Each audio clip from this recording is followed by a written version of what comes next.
Hey everybody, welcome to another episode of Purple Insider presented by FanDuel. Matthew Collar here as always, and we will get to my hardcore breakdown with Andrew Krammer of the Star Tribune in just 1 second, but want to give you the official injury report before we get into that conversation. So, Christian Darrisaw and Brian O'Neill both questionable. That will be something to watch big time before the game. We know the struggles that the Vikings have had with backup tackles in there so far this year, so they will be hoping for a full game out of Darrisaw and O'Neill, and they'll need it considering the defensive line of the Detroit Lions. Andrew Van Ginkel also questionable, and a bit of a surprise one, Josh Metellus showed up as questionable on the injury report today. In terms of players who are out, Josh Oliver, CJ Ham, and Jeff Okudah will not play in this game. As far as JJ McCarthy, a full and complete week of practice, the first time since early September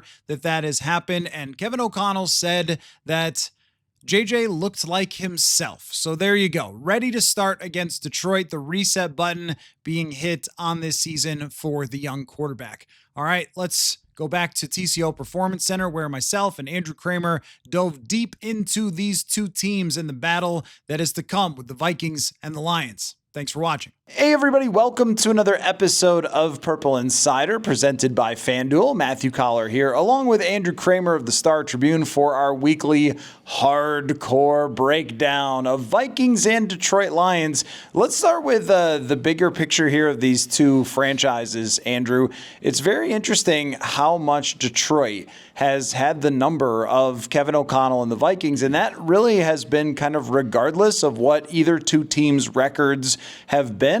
Why do we think that is, and do we think that will change now that there are two new coordinators for the Detroit Lions? Yeah, and I think it coincides, obviously, with the incoming of guys like Penei Sewell, Amon-Ra St. Brown. I mean, the rise of Detroit winning this matchup is them getting out of the doldrums of being the Matt Patricia-led Lions that had bad rosters and seemed to be poorly coached. And it's the opposite with these guys. Even with John Morton taking over the offense and Kelvin Shepard taking over the defense, Vikings players are still saying this is the exact same group. The core of both sides of the ball remains pretty much intact. Therefore, they're doing a lot of the same stuff. There's small little intricacies and nuances that are different about this Lions team, but by and large, they're still the same machine that has been atop the NFC North now for some time. And as you mentioned, 5 straight losses to Detroit.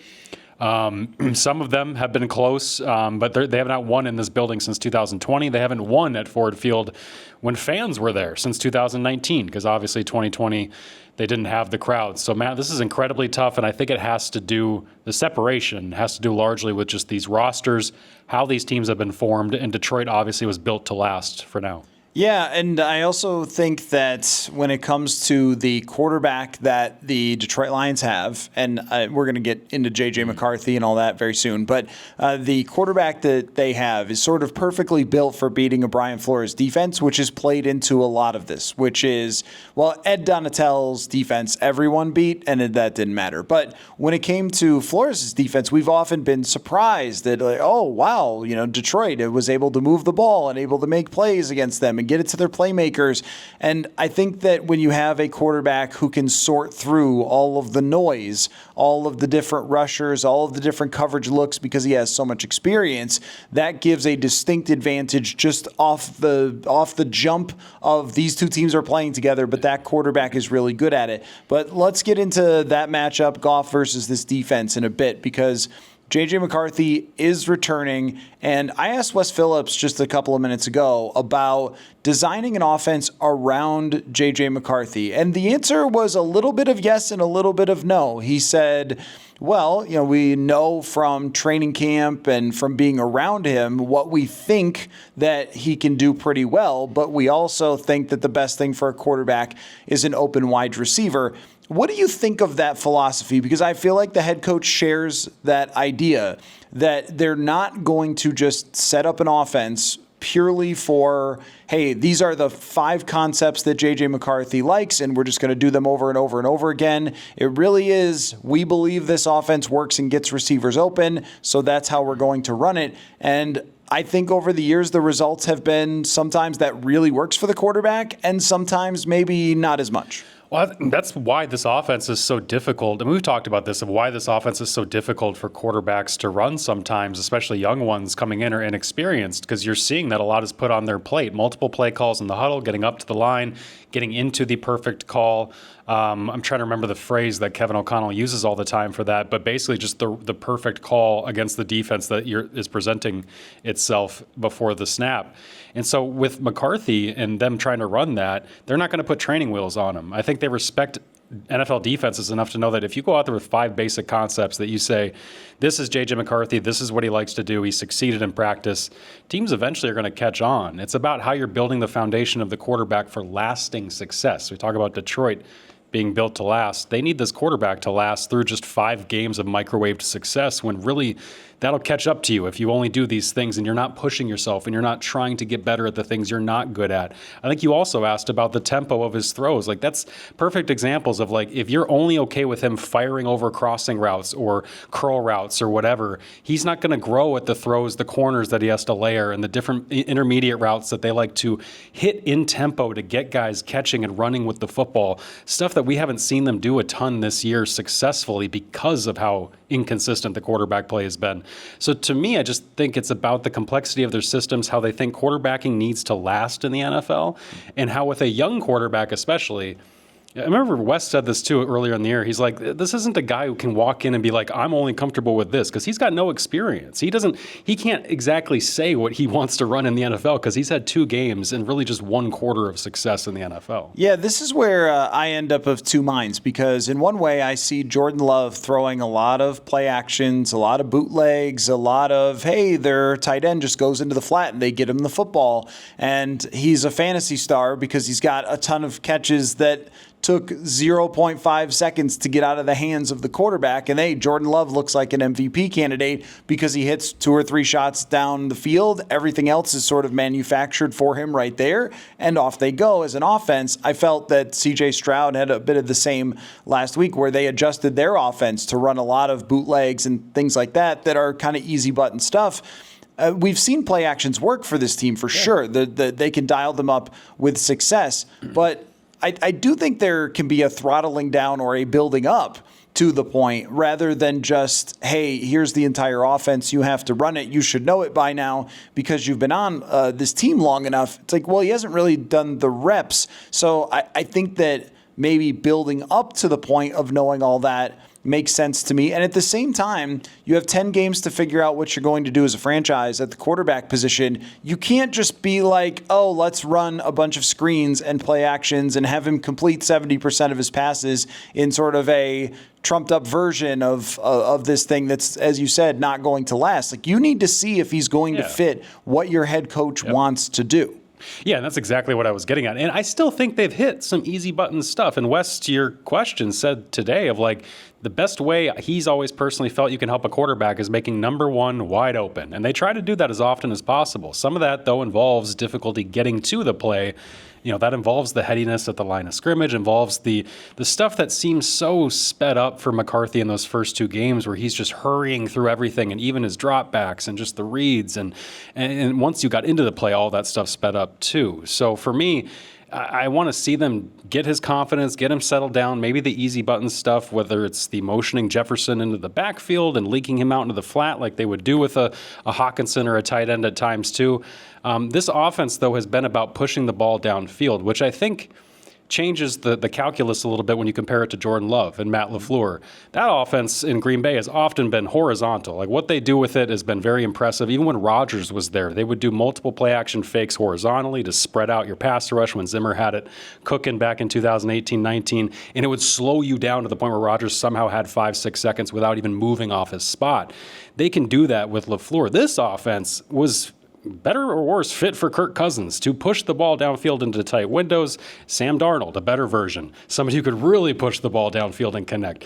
JJ's just not there yet with his touch, with his experience, at least from what we've seen so far. And Carson, obviously sitting in the pocket, just didn't have the decision making, the kind of didn't seem to find the rhythm with that kind of stuff, and with the offensive line, Matt, as we know, they needed to get the ball out quickly. And I think with McCarthy, that's still going to be the focus. Yeah, and I also think from Carson's perspective, when you look at the accumulation of all of his games, he was, I think, the 9th fastest in terms of snap to release and still got sacked all the time. Like, that's how fast some of the pressures were coming with the backup linemen, and that happened to J.J. McCarthy against the Atlanta Falcons, too. Now, it's on both quarterbacks to get rid of the football. Like, pressures and sacks are quarterback stats as much as they are offensive line stats, and it's never been a Wentz strength to get rid of the ball. I think he was sacked 55 times one year or something in that ballpark with Philadelphia. Like, that's not who he's ever been, and that showed up with the backup linemen. Yeah. Having Darisaw back, we're still up in the air about, as we record this, on Brian O'Neill and whether he will be back and how close to 100%. But at least the offensive line should be improved, though there have been other times we've gone into games thinking that, and then it changes with injuries. So they have to be prepared for the fact that McCarthy might have to get the ball out quickly. But everything is based, it looks to me, and all they've spoken to us about it and given us great detail about it, is that guys are coming out of their breaks and the ball needs to be in the air already. Yeah. Like, that is fundamentally a thing that if you can do it, and Darnold was brilliant at this, and Wentz at times we saw it, and this is what McCarthy, I think, was referring to, is being able to guide the ball into spots in a timely fashion where Jefferson can run into it out of his break. I mean, that just goes along with a lot of reps. And I think that what's hard here, and Wes went into detail himself about, well, we rep this stuff and we've got all these drills and everything else, but it's so much harder at Ford Field with Aiden Hutchinson coming to rip your head off and beat you with it than it is to throw over a net. And like, I think that's the thing that we're going to be looking for here is how much improvement can be made from where they were in week 2, which we almost have to throw out at this point, but how much can they do the things that this offense fundamentally needs to do to succeed with a quarterback that doesn't have many real reps? Folks, are you overwhelmed by the number of different options for hair loss? Are you exhausted by looking around the internet for answers and watching late night television commercials, seeing if any of the options will work for you? Well, getting your hair back doesn't have to be that complicated. If you want to be happy with your hair when you look in the mirror, then Hims can help you get that confidence back. Hims can help you with prescription treatments that have clinically proven ingredients like minoxidil and finasteride that can help stop further hair loss and regrow hair within 3 to 6 months. They make it so simple for you with 100% online access to personalized treatment plans that put your goals first. No hidden fees, no surprise costs, just real personalized care on your schedule. For simple online access to personalized, affordable care for hair loss, ED, weight loss, and more, visit hims.com/Purple Insider. That's hims.com/Purple Insider for your free online visit. hims.com/Purple Insider. Individual results may vary based on studies of topical and oral minoxidil and finasteride. Featured products include compound drug products, which the FDA does not approve or verify for safety, effectiveness, or quality.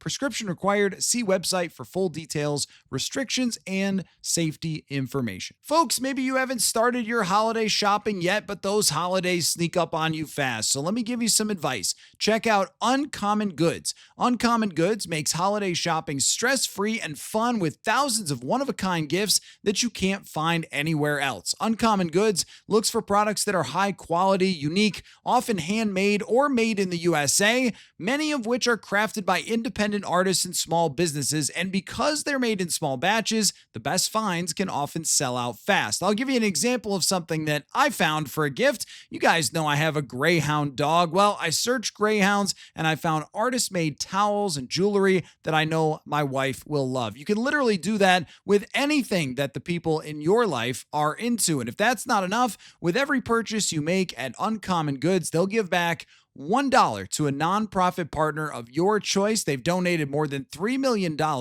to date. So shop early, have fun, and cross off some names from your list today. To get 15% off your next gift, go to uncommongoods.com/Purple Insider. That's uncommongoods.com/Purple Insider for 15% off. Don't miss off on this don't miss out on this limited time offer. Uncommon goods. We're all out of the ordinary. And you would agree that they need to play better around the quarterback. Like, this is a consistent thing we keep saying week in and week out, but it's so true because you go back to the Chargers game and many reasons why they lose the game the way they did, but the opening 3rd and 1 where Derwin James comes screaming off the edge, that was a play where, speaking of Jefferson in the backfield, they were trying to build off a deep shot off of something they had done weeks prior against the Browns, where they sent him into the flat. Jefferson on a 3rd and 1, boom, easy completion. This time they try to set up this big play-action shot off the opposite side where Jordan Mason just misses Derwin James on the pass protection. Like, Mason, supposed to be a starting caliber back for you, needs to make that block. And whether that's Carson Wentz, Kirk Cousins, or J.J. McCarthy back there, that quarterback is going to have no shot with Derwin James, or if it's Kirby Joseph or whoever running at you in that spot. Whether it's the pass blocking, the penalties, the complete lack of a run game at times, the coach getting away from it, all these things, they wanted to set this up for the quarterback. Remember the quote in the offseason was like, if we could just have the quarterback play quarterback for like 10 to 12 snaps, meaning like they're so good around him that he's only going to get into tough 3rd downs or really tough spots where he needs to truly decipher a defense and make a pinpoint accurate tight window throw 10 to 12 times. It feels like he's playing quarterback or Carson Wentz or whomever's back there every single down because of how just disjointed this offense has been around that position. Right, and then the defense not being what it's supposed to be, you're asking the quarterback to save you rather than manage you through these things. But I think that 3rd and 1 is a great example of just what this offense is fundamentally, which is the plays work and the receivers get open. And if you have the quarterback and the players who can execute all of that, then it's going to be great. And we've seen it be great at times with Kirk, and we've seen it be great for an entire season with Sam Darnold outside of against Detroit and Los Angeles, but basically the entire year and Jacksonville. But I mean, you're talking a full season, 14 wins, 4,000 yards, 35 touchdowns for a quarterback who could execute those things, and the players with the offensive line. It was banged up, but at least it was the same offensive line every week. And when you run a play like that, where a handoff is kind of just right there, like 3rd and 1, Jordan Mason, that's what you got him for. And I think that is the stubbornness of Kevin O'Connell of, I drew you up a great play, and you need to execute it because that play should work. And I felt the same way against Atlanta several times. I mean, in the goal line, you get the ball, it's 1st and goal, you traded for Jordan Mason, what is he here for? And yeah, I know you got some backup linemen, but like that's what the guy's here for, is that it doesn't have to be perfect and you can just run into the end zone. And it's, well, we're going to run a little play where the quarterback has to kind of fake a toss and then find somebody. And yes, he should be able to do it, but he's also a new quarterback. And are you asking a little too much? I don't know how to strike that balance perfectly, because a lot of times when it doesn't go well, we just say they did everything wrong. And if they had executed it, it's a wide open touchdown. And we're like, great play. That's football. But I do think that you have to keep in mind like what you have here on the field and not just sort of on the napkin, this play should work.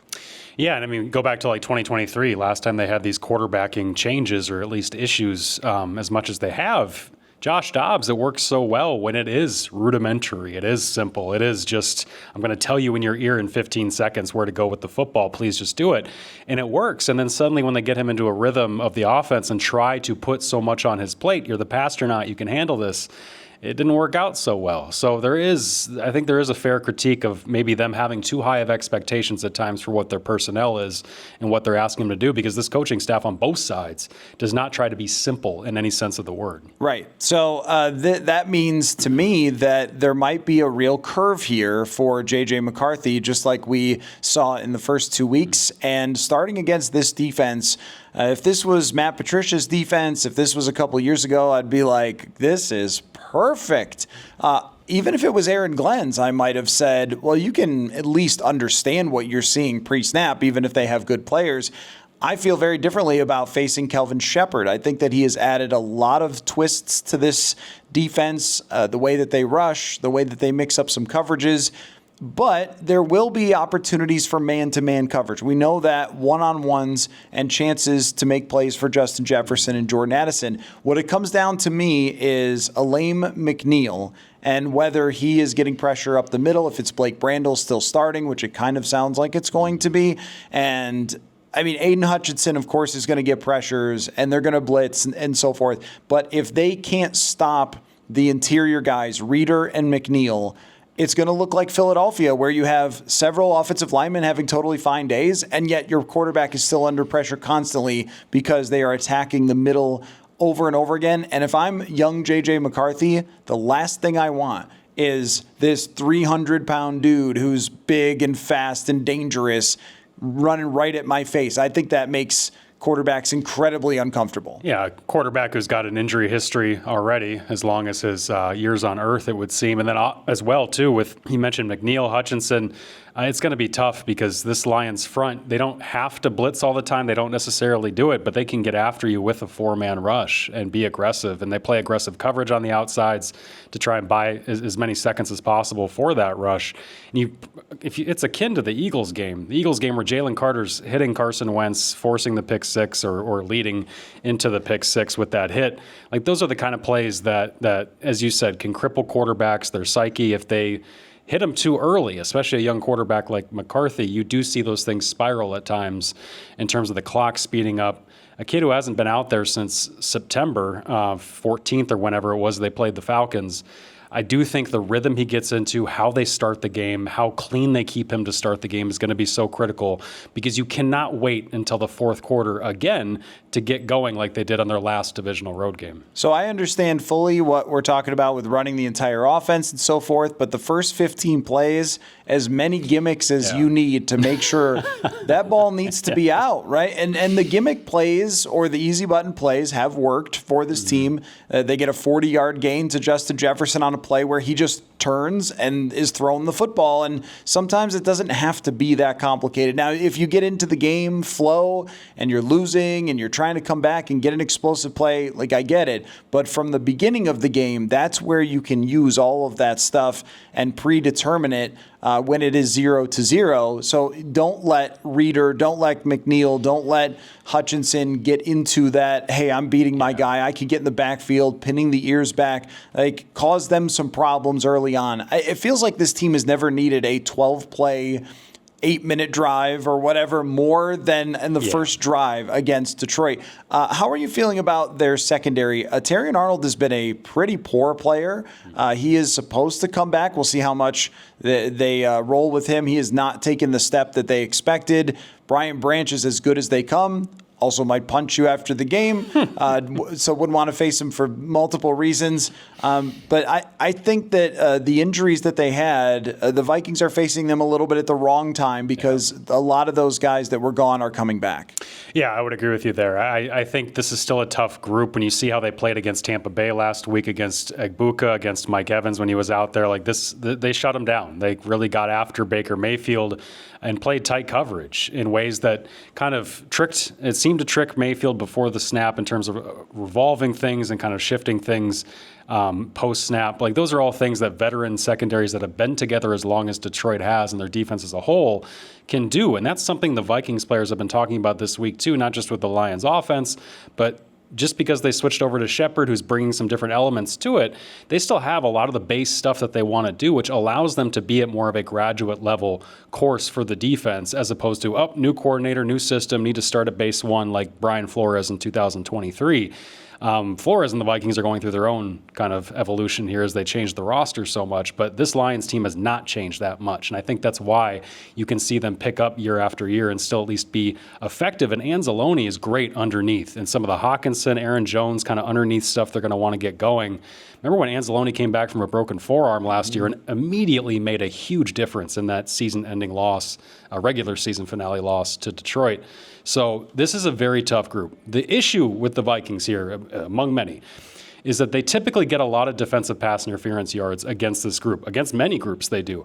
They're not getting as many this year, and that goes back to the quarterback play. It goes back to maybe not trusting as much or taking as many chances downfield, maybe not having the time to throw downfield as much and draw those penalties. Like, this is a group you can really take advantage of in that front, and they're not taking advantage of anybody like they used to with that. Right. You know that they're going to be aggressive. That's how they're coached. That hasn't changed from Aaron Glenn. But but the ball has to be in the air toward the Yeah. receiver and not the quarterback getting sacked in the backfield has been such the case really through Kevin O'Connell's entire time here. Sacks have been an issue, but especially when it is with either less experienced or quarterbacks who have a history of that. When it comes to TJ Hawkinson, let's talk about him before we move over to the other side of the ball.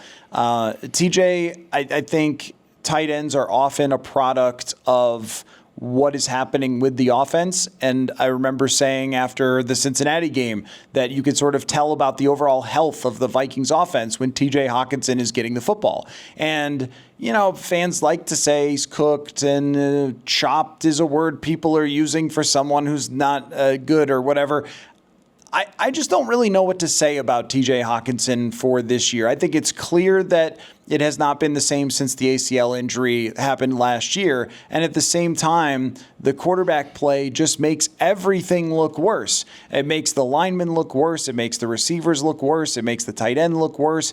And I would like to at least see it with J.J. McCarthy for 5, 6, 7 games before I make a more of a determination there on what TJ Hawkinson is, because I mean a lot of folks are, you know, trade him, get rid of him, cut him. Like, can we see this the way it was supposed to be designed first? That's where I stand with Hawkinson. But how about you? Yeah, I think it's been a tough go for him just in terms of opportunity. Now, yeah, he was not the same player at the back half of last year. I don't know if he's had much opportunity to show that he's the same player this year. There have been some moments that are tough for him, but he's had to block more. He's not getting the ball as much. Their volume, just in terms of their passing, has been down. So all the opportunities outside of Justin Jefferson's have suffered. So I think with TJ, when I think of his peak and what he should be, and you mentioned what is it supposed to look like, think of 2022, shortly after, or was it 2023? After he had arrived, obviously, when they were without Jefferson, he has that game against the New Orleans Saints. 23, yeah. Would have been New Orleans, yeah. So he had like 12 catches or some 9, I can't remember what it was. It was a record for a first half for a tight end. Like, he was in Jefferson's position. He was the X. He was split out. They were designing plays for him as if he were Justin Jefferson. Like, that's the stuff he can do. That's why you paid him like a top tight end, or at the time, the top tight end in the league. And we're not seeing that stuff, not only from him when he gets his limited opportunities, but we're not even seeing coaches want to put him in those roles very much. How much of that is the offensive line? How much of that is physically what they think he can or can't do at this point? I don't know. But I do think he's grown as a blocker, and I do think that that has helped them. I think that should not be overlooked by Vikings fans. And their blocking issues up front probably make fans just see him as part of the problem, when really he hasn't been. They've had many issues up front that are not TJ Hawkinson, and I think that part of his game deserves some credit, but it's not why you pay a guy $20+ million a year. 212.5 yards for J.J. McCarthy on FanDuel is his over-under. Where would you go with that? I would go under, just because I need to see it. And, you know, I'm not a betting man, but I just think you need to see it. And I'm more conservative, obviously, in turn, because I'm not a betting man. So I would think that the Vikings in this one are going to struggle. I think they're going to try to get the ball, as we said, out of his hands quickly. I think O'Connell is going to try to establish the run early on. We'll see how successful that is or isn't. But this Vikings offense has struggled to produce through the air consistently, especially in the limited time they've had JJ. And so I think this is too tall of a task for me to say, yeah, he's going to go over 220, whatever it was. 212.5. Oh, 212. Okay, I'd still go under. But I think I would go over just from the standpoint of no matter what's happening, they're going to keep running pass plays for J.J. McCarthy. Yeah. Like, no matter what the score is, and we heard that they think they can come back from down 34-10 in the fourth quarter the other day, and that's why Wentz was still in. Like, they're going, if you're still pushing the pass button for Wentz at 34-10 in the fourth quarter when the guy has broken all of the left side of his body, then you're going to keep throwing it for J.J. McCarthy regardless. So I think they're going to throw a lot of passes. Does that mean it's efficient? That we're going to have to find out. But I would tend to think the answer probably will be no, that the completion percentage will be 55% or somewhere in there. Like, this is just going to take some time. Now, if he comes out and rips apart the Detroit Lions, then this is a totally different podcast for next week. But I think, as you said, like, thinking about this in a way of, can there be some progress shown, would be a victory in Detroit as of right now. Maybe I should have mentioned, like, Baker Mayfield and that Tampa Bay offense just struggled against this Lions defense. Baker Mayfield, who has looked pretty good. Right, exactly. At Ford Field, which has suddenly become a really difficult place to play. Let's go over to the other side of it. Jared Goff has been a nightmare for Brian Flores. We talked to Brian Flores today, and I would just say that we didn't get any answers that we can grip onto, that we could bring back to you and say, this is what's happened. The defensive coordinator has revealed it to us, and look, that he doesn't have to, but I didn't come away with any more answers of what's been going on, and I think that they're just kind of too obvious, that many players are playing well below what we would have expected, and some of the guys that they desperately needed to be good, Theo Jackson, Isaiah Rodgers, just haven't been. Now, Jared Goff, though, has really had the keys to this thing in general, along with a number of other good quarterbacks. Is your theory that when you play Steph Curry, he makes a bunch of threes and there's nothing you could do? Because that's kind of what Flores said. Like, well, they have a bunch of great players who made great plays.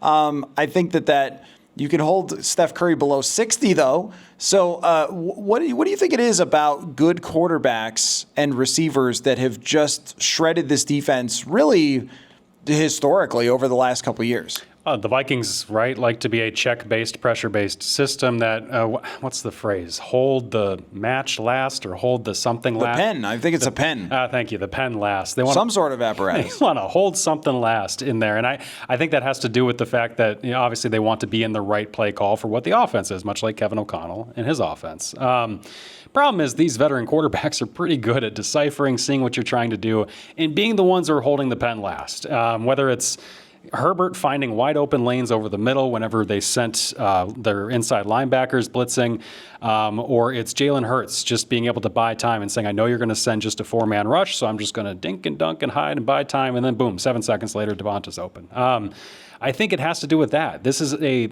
smoke and mirrors defense, I think, kind of undermines it a little bit. I don't think that's not the why they're good. They're still very good at obviously out scheming opponents when they can, and that's not always going to happen. They're very good in the back end and coverage. I think Durante Jones and Brian Flores are incredible at deciphering and coming up with plans to roll and evolve their coverages and mix them up when they're actually called. Those things are all still very good.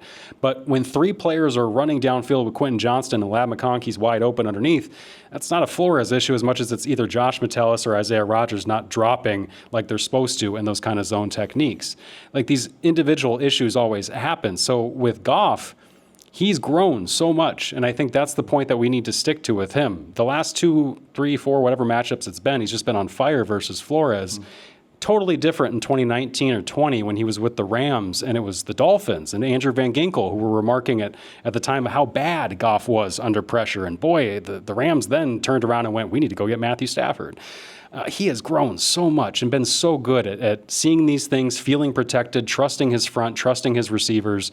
The chemistry that they have as an offense and the protection he can have, I think, is critical too, because Goff is not a guy, while he can buy time, he's not quite like Hurts, maybe even not like Herbert in terms of running around. So with Goff in this matchup, I think his ability to stand in the pocket, fire passes down all over the field against defenses that he is deciphering in real time at the snap very, very well. To me, that's why this particular matchup has been so tough. But I think quarterbacks in general can kind of see through the smoke and mirrors sometimes. Well, I think that's 100% true. And with Jared Goff, by the numbers, he's still terrible when he's pressured. But the problem is he's not pressured because he gets rid of the football. And that's why pressure is often assigned to the offensive line, but has a lot to do with the quarterback, a lot to do with the system as well. And he just has all the answers. And I think a reason for that is because he built this offense. It was him and Ben Johnson building it together. So this is his. It's like he built the car and he knows like what gears to get it into at any given time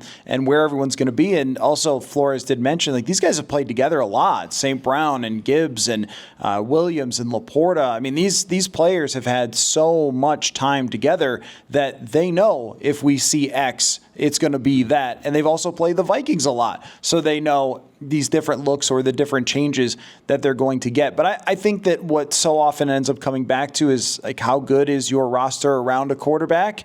And Jared Goff may know where all the bones are buried to the offense, but he also knows if I got to throw a 2-yard pass to Jamison Williams, it might turn into 50. If I got to throw a swing pass to Jahmyr Gibbs, it might turn into 50. Laporta can go down the field. Now they got another guy, Isaac Tesla, who's been good for them and can make some jump ball type catches. They just have a lot. I think there's one weakness, though, potentially for them that has not really cropped up yet this year, except for week 1, but I believe still exists, which is the interior of their offensive line. Christian Mahogany, Graham Glasgow, and Tate Ratledge. It's not the same as it was with Frank Ragnow and Kevin Zeitler. Ratledge has been the one that teams attack. And that's where I feel like the Vikings can give Jared Goff some problems, is if they can create pressure on the interior, which has just been not the same this year. The Ivan Pace blitzes aren't working. Cashman has been out.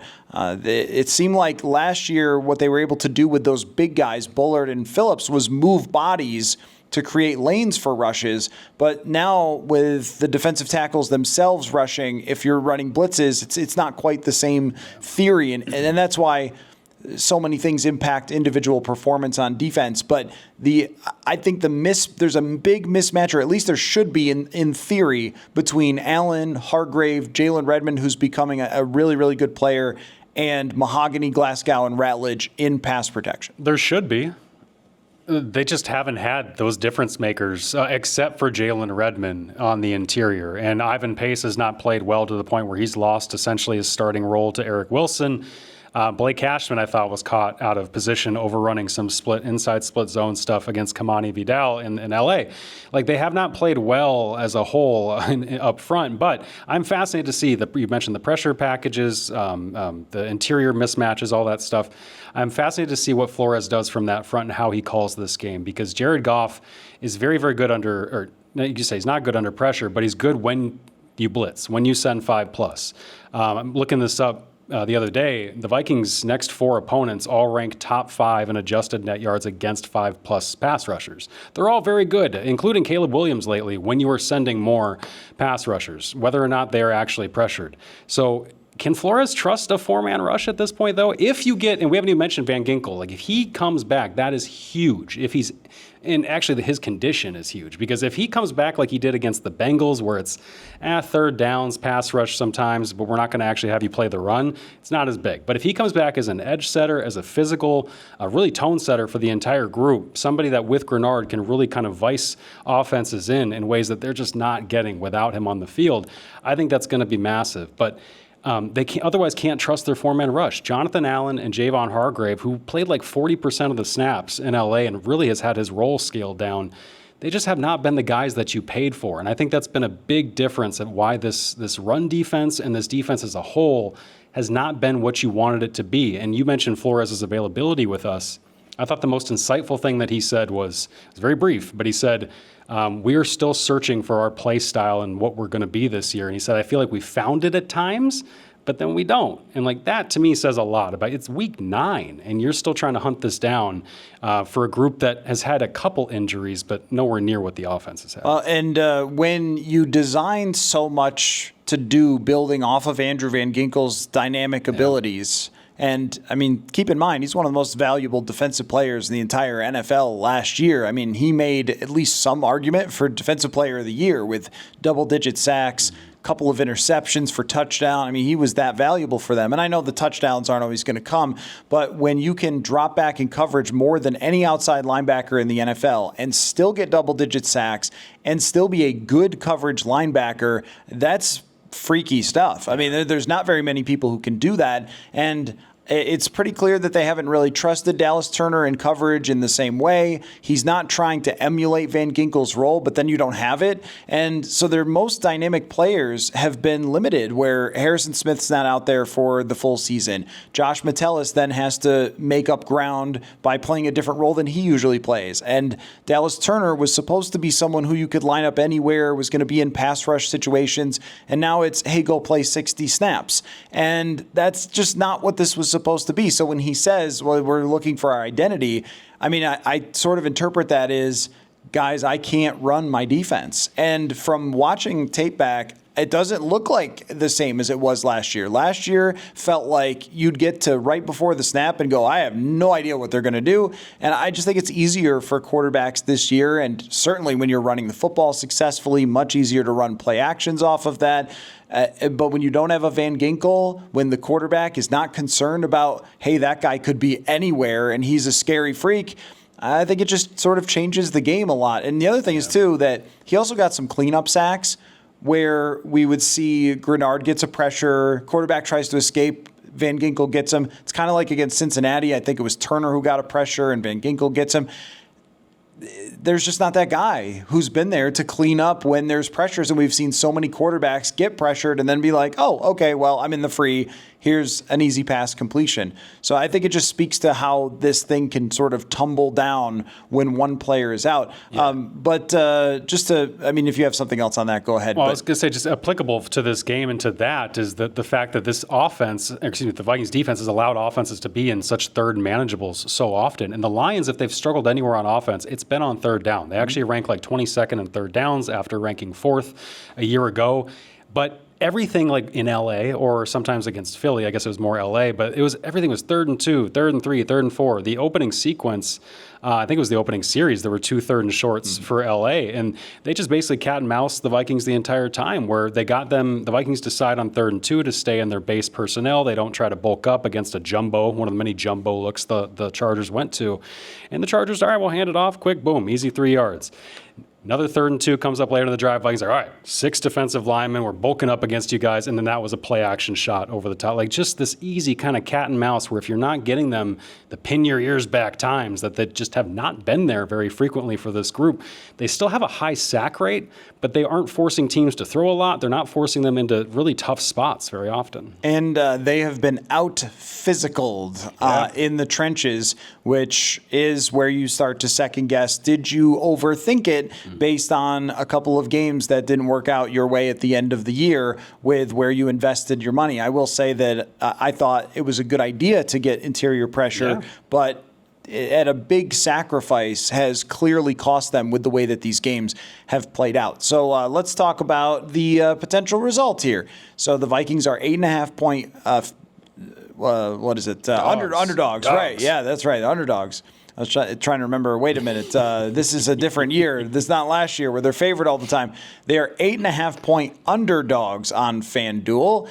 Do we think that they remain close in this game? Do you predict a shocking upset? Do you predict a blowout? Yeah, I think I'm done waiting for the team to bounce back at this point. I don't know. I've been so bad at always picking these teams, but I think the way that this matchup is, McCarthy coming back after essentially a month and a half off, I have a hard time picking the Vikings as winners in this one. I don't even think they're going to cover the 8 points at this point. I just think it's too tough with Detroit. Jahmyr Gibbs is the guy that, like, it's too obvious, right? But he's the one we could spend the entire time talking about of why are they going to lose? Jahmyr Gibbs. All right.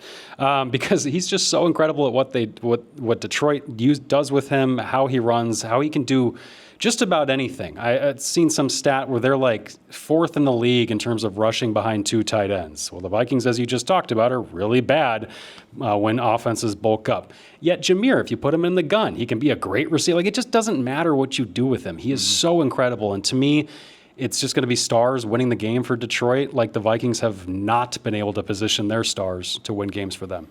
I will say that they cover, but they do not win. So call it a 27-21 type of game.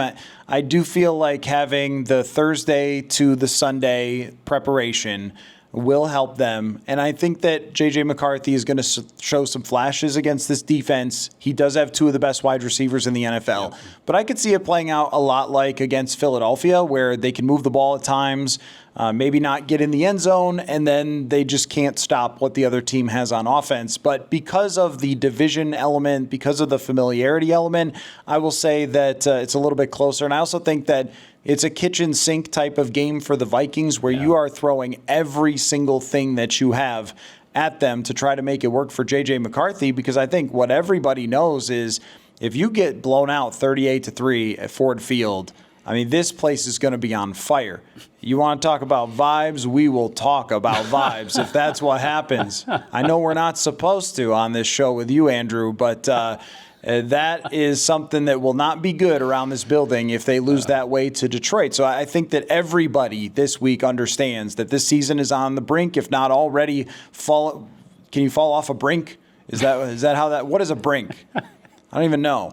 So, but here is a chance to start a turnaround, get a big shocking win that everyone starts talking about, get McCarthy going, get some optimism into the building, some energy into the building as you go forward down the stretch here. But a bad loss is going to feel like, wow, this thing is not only over for the playoffs, but you're pointing fingers, you're looking around going, how did we get to this point? It's close right now, but if you have back-to-back blowout losses, then it's really going to be there. I do think this game can be a microcosm of the season in that way, where if, let's say they lose, but McCarthy gives you some things that you feel pretty good about, like then you might feel okay about where this team is headed or where you're at, much like this season, where if you end up in a losing season but you feel okay about your quarterback, you're going to feel okay. So that, to me, it's about McCarthy, right? Like the defense might get shredded again, might not. They might somehow look like they did against Cincinnati, which I would doubt. And if it's somewhere in the middle, that's fine. The defense is neither here nor there because many of these guys might not be here in the long run. It's more about the quarterback and finding that answer. And these 10 games, you mentioned kitchen sink games, I feel like 10 straight kitchen sink games for this team. Lots of sinks. A whole House Hunters episode worth of sinks. Thank you, Andrew Krammer, Star Tribune. And thank you all for watching / listening. And here's one thing I know, that we will have a lot to discuss coming out of the game. That is for sure. The result, well, that's up to them. We'll see you guys later. Football.